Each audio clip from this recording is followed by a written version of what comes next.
Good morning. A little reminder around place value and some of the big ideas around place value, because place value is not just a concept, it's a topic that has many concepts involved. And if you've seen the masterclass and all the work we're doing around this, you'll know where I'm coming from. So we need students to be able to read and write numbers, okay? That's straight up. So if we look at this, we need them to understand that's 24. There's two tens in 24, and the structure, the tens one structure, and the hundreds is over here. I'll slide it across, but I'm not showing that at the moment. So we need them to really have a strong understanding of that. Also, we need them to be able to understand that, how many more to get to 30 or how many more less to get to 20? So that idea of rounding and having a strong understanding.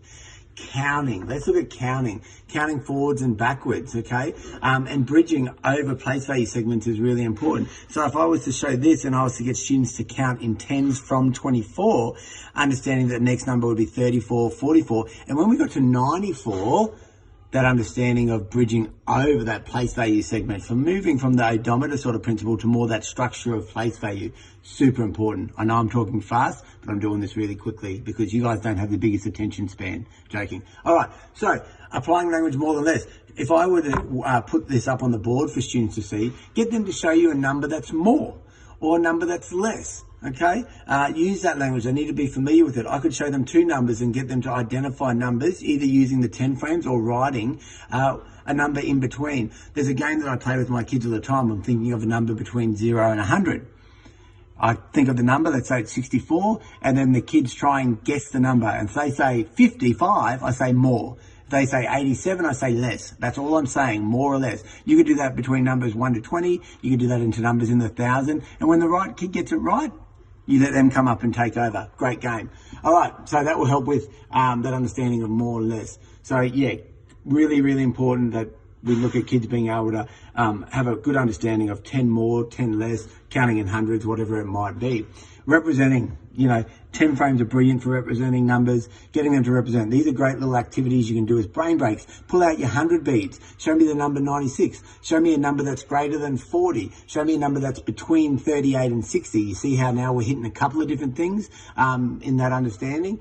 And we really need, a lot of the data that I'm collecting from students is they're really struggling with representing numbers, 2-digit numbers and into 3-digit numbers. And then from that, being able to understand the tens one structure, what 10 more or 2 tens more might be. And as Jude said in the last workshop we did, be really careful. There's a difference between counting, skip counting in tens, and understanding 10 more than something. So how many tens are in that? 44 has 4 tens, rather than 10, 20, 30, 40, being able to skip count. Hope that makes sense.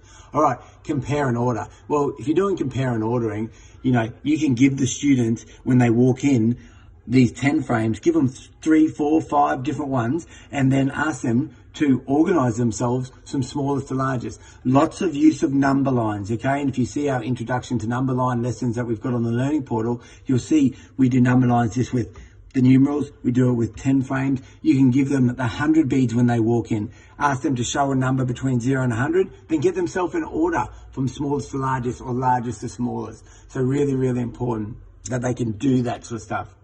This is a big one.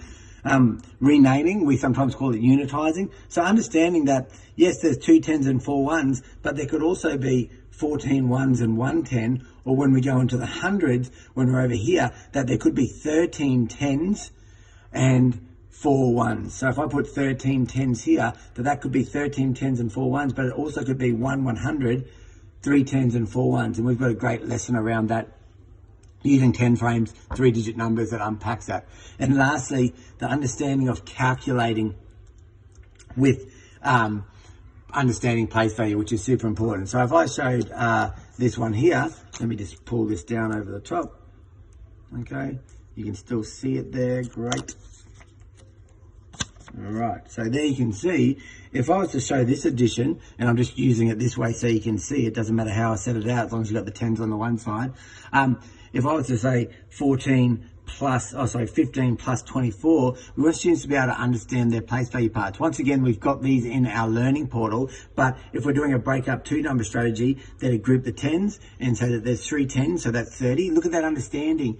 3 tens is 30. So you see where we're going? And then the ones, 5 and 4 is 9, so the answer is 39. And we work you through that in the learning portal, how to present that, how to write it, and so forth. So there you go, a little 5-minute video on understanding place value, some of those big ideas within place value that are really, really important. Have a think to yourself, challenge yourself. How often are you touching on those different elements of place value, and what is your decision making around that? How do you know what the kids know and don't know, and how are you targeting that? Because we've got some great checkups too that we can send out to you. All right, have a great week, and I'll talk to you soon. Bye for now.